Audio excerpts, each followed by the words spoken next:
मुंबईतल्या आझाद मैदानात 5 डिसेंबरला नव्या सरकारचा शपथविधी होणार असल्याचं भाजप प्रदेशाध्यक्ष चंद्रशेखर बावनकुळेंनी जाहीर केलं। यावरून संजय राऊत यांनी त्यांना टोला हाणला। बघूया।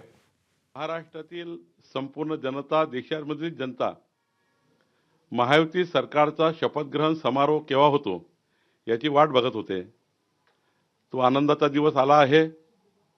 माननीय पंतप्रधान नरेंद्र मोदीजी यांच्या उपस्थितीमध्ये मुंबईच्या आझाद मैदानावर 5 डिसेंबर 2024 ला 5 वाजता हा शपथग्रहण सोहळा संपन्न होणार आहे।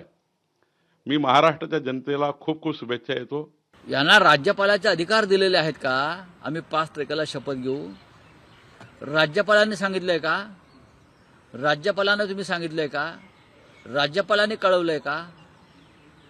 सरकार स्थापनेचा अद्याप दावा करायला हे तयार नाहीत का? घाबरलाय का तुम्ही?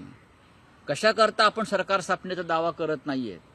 ही अत्यंत गंभीर स्थिती, घटनात्मक पेचप्रसंग, काळजीवाहू सरकारच्या बाबतीत सुद्धा या महाराष्ट्रात पुन्हा पुन्हा निर्माण होतोय। एबीपी माझा, उघडा डोळे बघा नीट।